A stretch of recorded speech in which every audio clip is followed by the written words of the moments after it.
¿Cómo está esa banda sumillosa? Feliz de estar nuevamente todos reunidos alrededor de la preciosa palabra de Dios, sintiendo lo mismo, pensando lo mismo, teniendo un mismo corazón, el corazón, la mente de Cristo. ¿Qué tal el pasaje de la semana anterior? Porque los que son de la carne piensan en las cosas de la carne, pero los que son del Espíritu en las cosas del Espíritu. Abramos nuestras Biblias en el capítulo 8 del libro de Romanos, comenzando en el verso 12. Romanos, capítulo 8, comenzando en el verso 12. ¿Me acompañan en la lectura? Leo directamente de mi Biblia. Así que, transición, ¿verdad? Este conector que denota algo así como que hemos llegado a un resumen, a un por lo tanto.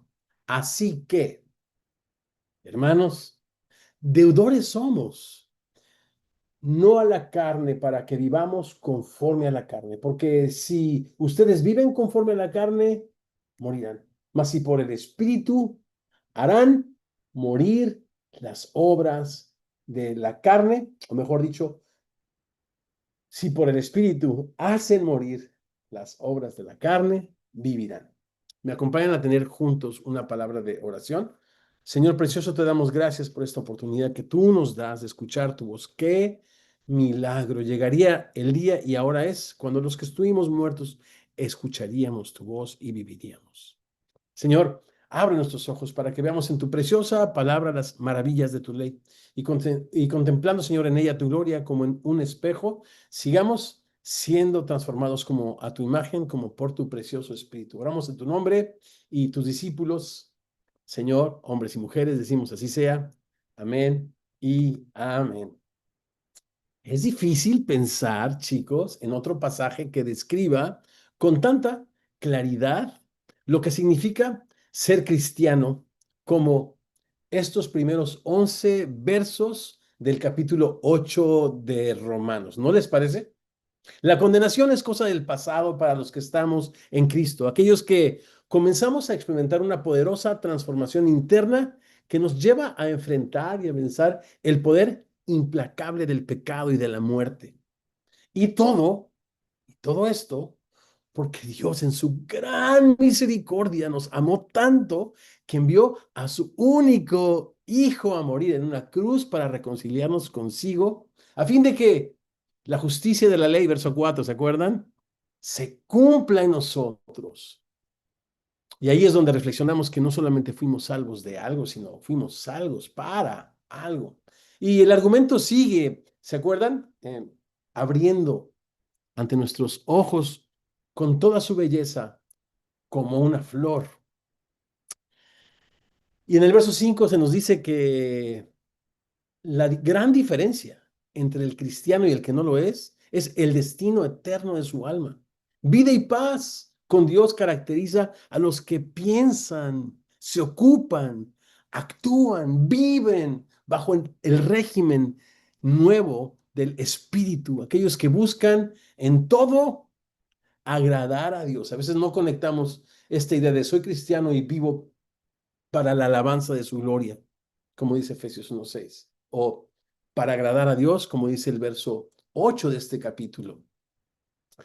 A Dios quien ha derramado su espíritu para vivificar nuestros cuerpos mortales con el mismo poder que levantó a Cristo de los muertos. Todas estas bendiciones están descritas una tras de otra en estos primeros 11 versos para aquellos que estamos en Cristo, para quienes, repito, no hay más condenación, para quienes Dios nos ha dado una nueva identidad, haciéndonos nada más ni nada menos que sus hijos, sus hijos. Ahora que somos hijos de Dios, es pues el tema de nuestra reflexión en esta oportunidad, versos del, repito, 12 al 17.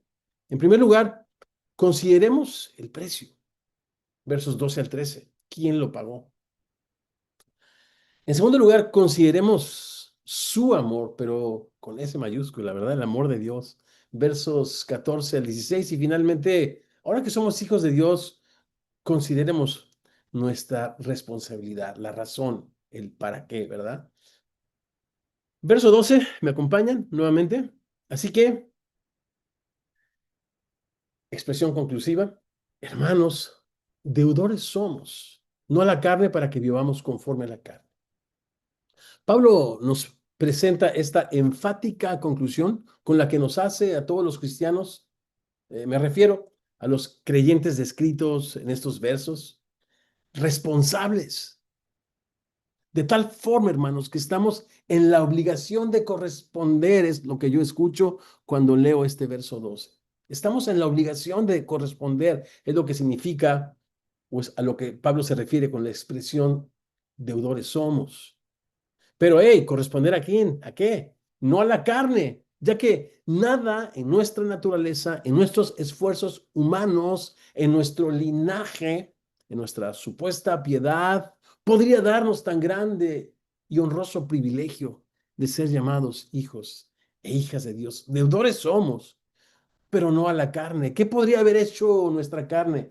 ¿Qué podrías haber hecho tú para que tus pecados fuesen perdonados?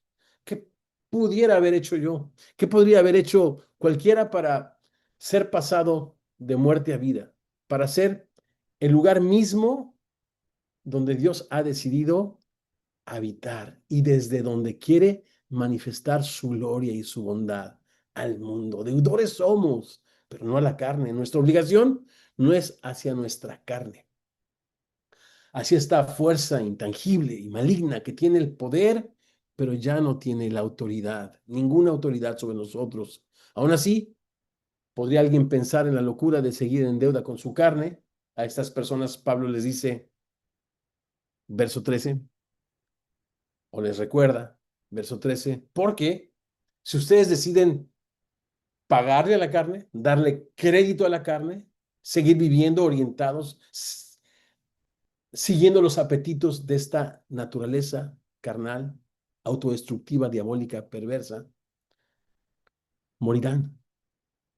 Mas si por el Espíritu hacen morir las obras de la carne, vivirán. Aquí Pablo habla de, me suena, de calidad de vida.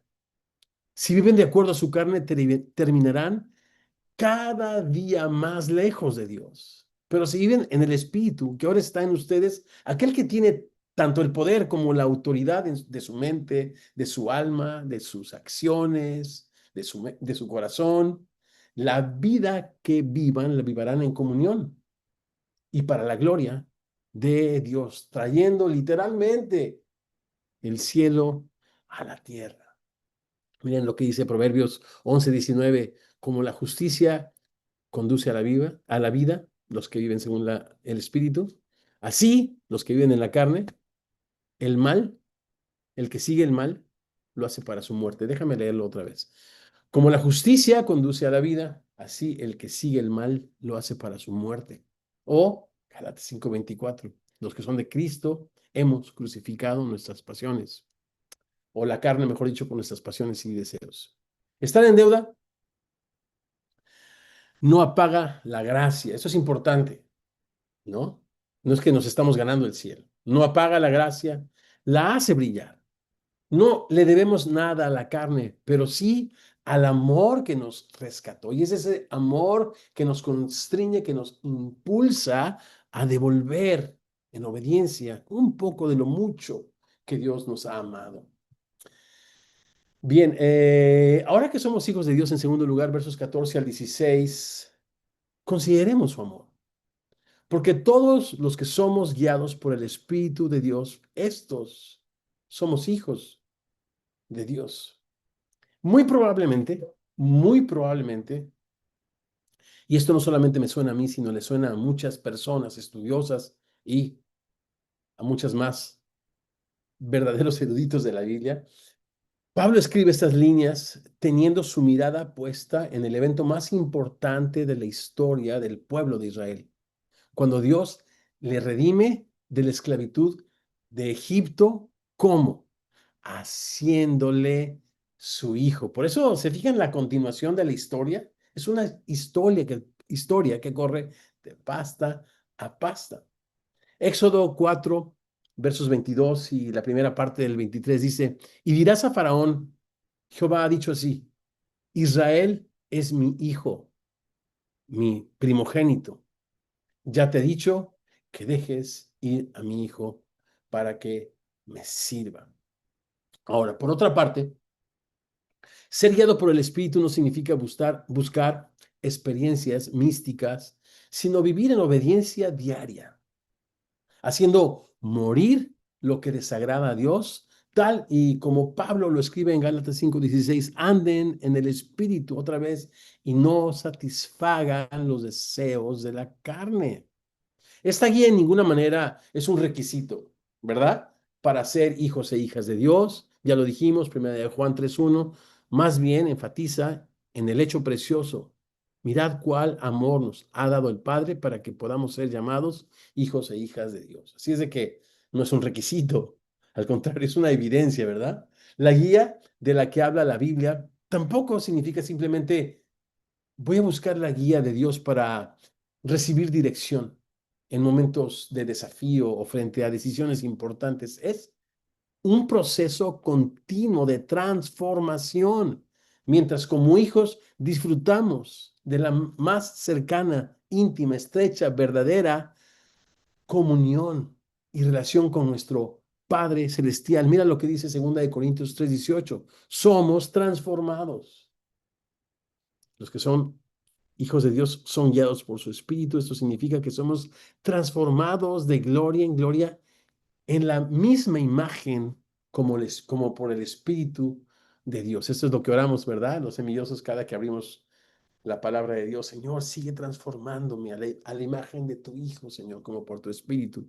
Verso 15.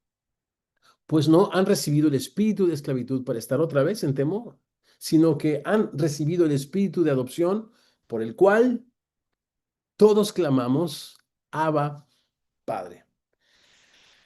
No es que exista un espíritu de esclavitud. No hemos recibido el espíritu de esclavitud, ¿verdad? Y luego andamos pensando en diferentes clases de espíritus.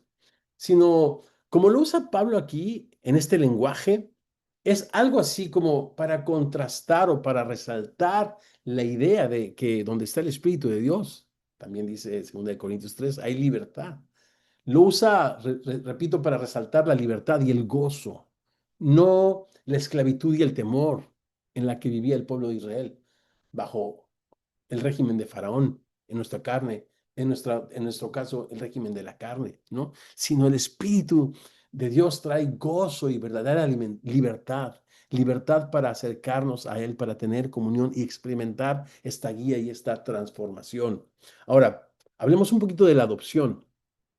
Cuando Pablo habla de la adopción en Romanos 15, no está usando una imagen tomada del Antiguo Testamento, sino del mundo romano. En esa cultura la adopción era una institución legal muy poderosa y muy común. Un padre romano podría adoptar como hijo o hija a alguien que no pertenecía a su familia, incluso, fíjense, a un esclavo. Y en el momento de la adopción, ese hijo recibía un nuevo nombre, un nuevo estatus, una herencia asegurada. Todo lo anterior quedaba borrado, deudas, historia pasada, vínculos con su antigua vida, nada de eso seguía vigente. A los ojos de la ley romana, era tan hijo como un hijo biológico.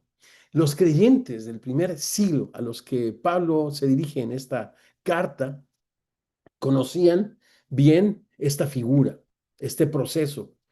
Y había un caso muy común, el caso de Cayo Octavio, un joven sin futuro claro, que fue adoptado por su tío abuelo Julio César, uno de los hombres más poderosos de Roma.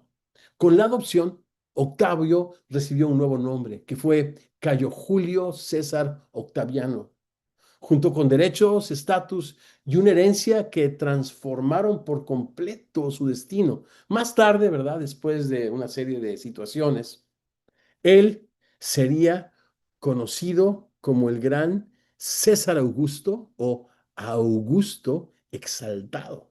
El primer emperador, después de la República, este fue el primer emperador romano, el que instauró esta conocida Pax Romana. El primer emperador en el tiempo del nacimiento de Jesucristo, mencionado incluso, recuerdan, en el Evangelio de Lucas, capítulo 2. Repito, esto era muy fresco, la figura de la adopción.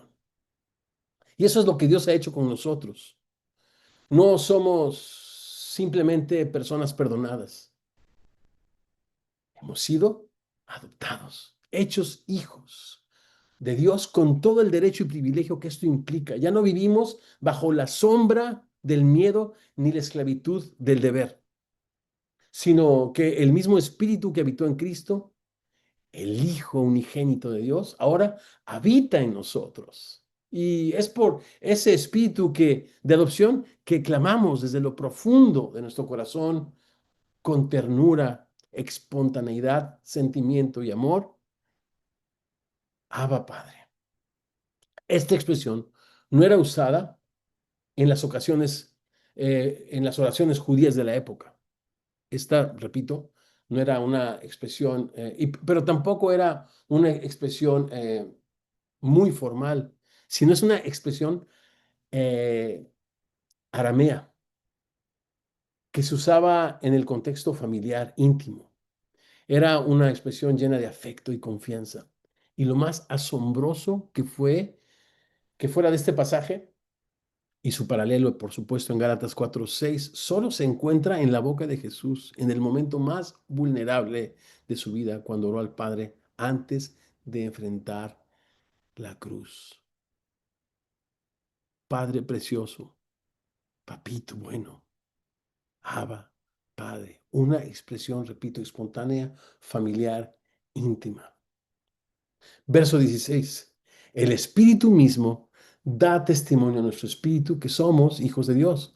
Pablo lo dice con claridad. Quienes han nacido de nuevo por el Espíritu sabemos que somos hijos de Dios, porque el Espíritu mismo nos lo confirma. ¿Cómo sabes que eres hijo de Dios? Porque tengo el testimonio mismo del Espíritu Santo dentro de mí que me dice, eres muy amado.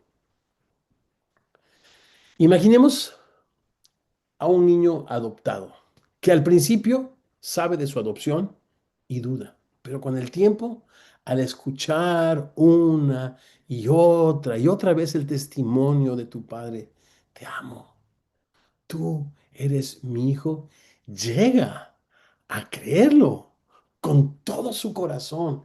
Así el Espíritu mismo termina por convencernos de que somos hijos muy amados de nuestro Padre. Por eso termina este glorioso y hermoso pasaje con la certeza de que nada ni nadie nos podrá separar del amor de Dios en Cristo Jesús.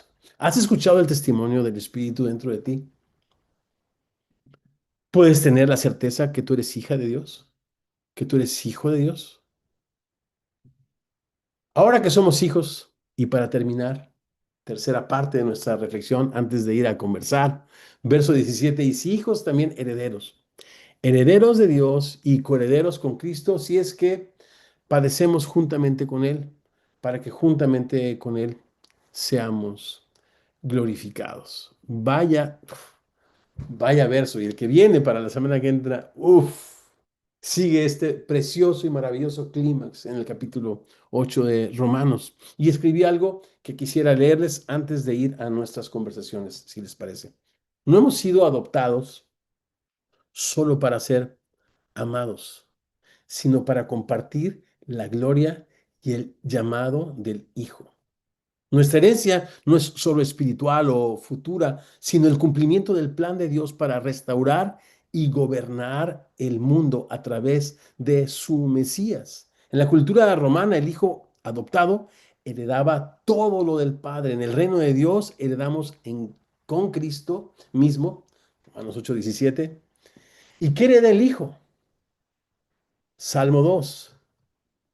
Pídeme, dice el Padre, al hijo y te daré por herencia las naciones. Esta no es una imagen simbólica. Jesús es el Hijo entronizado y su herencia es el mundo renovado. Y esto estamos a punto de leerlo en el capítulo 8 de Romanos. Déjame leerte otra vez este verso 17. Y si hijos también herederos, herederos de Dios y coherederos con Cristo, si es que padecemos juntamente con Él, para que juntamente con Él seamos glorificados. Y eso es lo que pudiéramos hablar de la herencia. También, por supuesto, que el libro de Efesios nos habla de que nosotros somos su herencia y Él es la nuestra. Y por eso el Salmo 16 nos dice, es preciosa la heredad que me ha tocado. Y dice el apóstol Pedro, para nosotros los que creemos y confiamos en Dios, Jesús es precioso, claro. Y en el contexto de este pasaje se nos dice que nosotros somos herederos de Dios, hijos legítimos por adopción y coherederos con Cristo, aquel al que se le dice, pídeme y te daré por herencia a las naciones. Y repito, esta no es una imagen simbólica, es Jesús mismo entronizado, ¿verdad? En este mundo renovado, como es su deseo, que la tierra entera sea llena del conocimiento, de la gloria misma de Dios, como las aguas cubren el mar. Por medio del Espíritu participamos desde ahora ya en ese gobierno redentor, no simplemente esperando el cielo, sino viviendo como embajadores del reino aún en medio del sufrimiento. Como dice 2 de Timoteo 2, verso 11, ¿se acuerdan? Si somos muertos con Él, también viviremos con Él. Y escuchen este último párrafo antes de ir y conversar para regresar y tomar juntos la cena del Señor. Este es el gran misterio del Evangelio, que el espíritu que da vida no se manifiesta primero en milagros o éxtasis, sino en la debilidad y en la fidelidad silenciosa en medio del sufrimiento. En el sufrimiento compartido con el Mesías. Es ahí, es en esa comunión con Él, donde nuestra esperanza se enciende con más fuerza. Esa es nuestra historia, nuestra herencia, nuestra esperanza. Esta mañana de sábado, orando en nuestra reunión de oración vitalicia, todos los sábados, todos invitados a las 7 de la mañana, hora de las Californias. Orábamos esto, que Dios ha venido a nuestras vidas en medio de tormentas, en medio de sufrimientos, y es ahí cuando ha sido tan bueno, tan compasivo y ha mostrado su redención y su mano poderosa hacia nosotros. Y nosotros, en el extendimiento del reino, participamos de los sufrimientos. Y ahora que estamos viviendo esta situación tan complicada en el hemisferio norte, particularmente en Estados Unidos y nosotros, muchos de nosotros que estamos en el condado de Los Ángeles, en el condado de Orange County, en el sur de California me refiero, eh, cuando leemos este pasaje, y déjame volverlo a leer en este contexto, en el contexto de lo que acabamos de decir, si somos hijos, somos herederos, herederos y coherederos con Cristo, si padecemos juntamente con Él. Por eso la Biblia nos invita a sufrir con el que sufre, a llorar con el que llora el reino de Dios. Jesús se hizo y se manifestó a nosotros como Rey de Reyes y Señor de Señores a través de un acto de sufrimiento y de dolor cuando entregó su vida por todos nosotros. ¿Cómo se extiende el reino de Dios? A través de sufrimiento, porque el amor es sufrido. De repente, en medio de las injusticias, bienaventurados los que son perseguidos por causa de la justicia. De ellos es el reino de Dios. Repito, esta es nuestra historia, esta es nuestra herencia y esta es nuestra esperanza. Familia, disfrutemos de nuestra conversación y regresemos para compartir un poco de chisme celestial y tomar juntos la cena del Señor. Muchas bendiciones.